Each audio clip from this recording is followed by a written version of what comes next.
Hey YouTube, Windraiser here. Today coming to you with another Transformers review.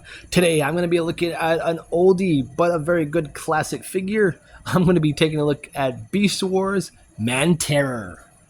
Now, if you all remember my earlier Beast War videos, and you remember my Beast War video of a Maximal that looks exactly the same, but he was called Mantis. This is his counterpart. This is essentially his brother, I guess you would say. They share the same concept of the body, same structure. It's just one has purple, like I said before, and one has blue. And this one I got on Macari. I had a special deal, and I basically got it for $3. Like with shipping, it was like 4 or something. It was worth it. We're gonna go take a look at Manterror here up close, and as you can see, everything on Mantis that would be blue is purple.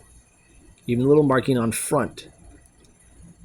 But the rest of the figure is still the same. They just changed that piece of paint and all the clear plastic on him. Now mine came second-handed, so he is missing one leg, and he is also missing his little saw blades that he would keep in these claws. But I got everything else on him, all the other legs. He's nothing without his wings, which I do love the detail on these things. Inside as well, they have their own design, but the outside is where it counts. You have the abdomen here in a nice green with the orange stripes. You have the thorax here. We have the head with the nice beautiful eyes, and the mandibles or his mandible. He does have an open and closing mouth. I just closed it. It does open just about that far, and the antennae do move. But he's a good Predacon. To show you off with him next to a now more modern Predacon, here he is next to Legacy Inferno. Wow. That's a big difference. I do wish we did get an updated version of him, Hasbro. So we're going to go ahead. Opposability is not really there per se. He just kind of sits there. The wings are on ball joints and the legs are on ball joints. These are also on ball joints as well as hinges. So there's not much to him there. Sorry, my kitty needed a little treat. She was not rode up against my legs. But let's go ahead and get into his transformation. And it's fairly simple. So first what I'm going to do is bring the arms out like so. So he's like, hey. We're going to come to these panels, and you can move the wings out the way. They're on these hinges, and you're just going to fold them to where they're straight out. This one you can just take the leg like that. Do the same on the other side. And make sure we position the legs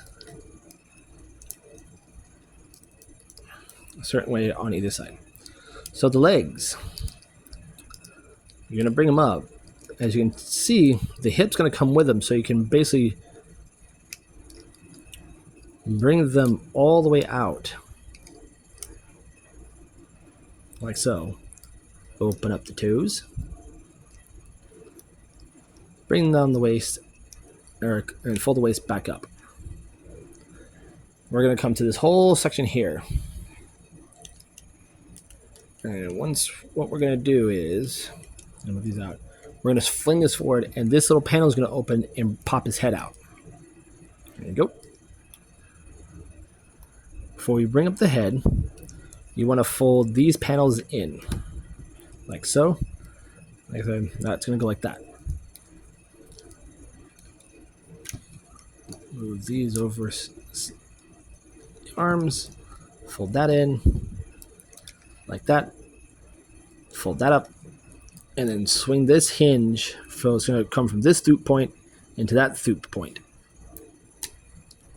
like so, on both sides. And then just straighten out what will be his arms. So essentially, the bug's front legs are his arms. And there we have Mantis in his robot mode. And his face sculpt is always one of the ones I like the most because he has that weird look on his face like, hi, how are you? Like he just looks at you and goes, hi, how are you? But I do love the head sculpt. As you can see, his insignia chip works better than it did on Mantis. But yeah, we do have more posability here. So we do have a butterfly joint here for the shoulders, as well as in out. Ball joint at the elbow, which does swing side to side. This can also rotate. The claws can open all the way that far. And if you have the saw blades in, this will be extended like that, and then you would push and it would just shoot out. When it's in his arm, in here, it also sits in the cavity of his forearm. The legs are on ball joints. They can only go back that far, forward that far. They can go out that far. There's a ball joint at the knee, which does go well beyond 90 degrees due to transformation.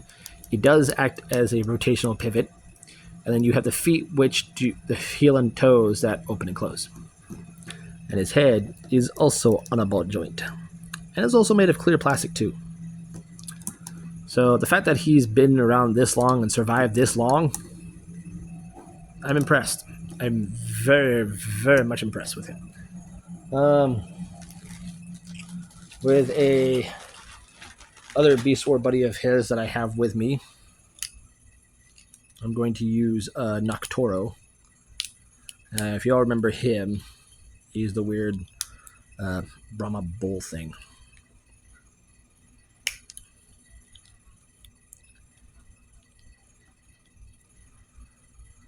And I can show you how big he is compared to what the Beast Wars had as their current Scout class figures.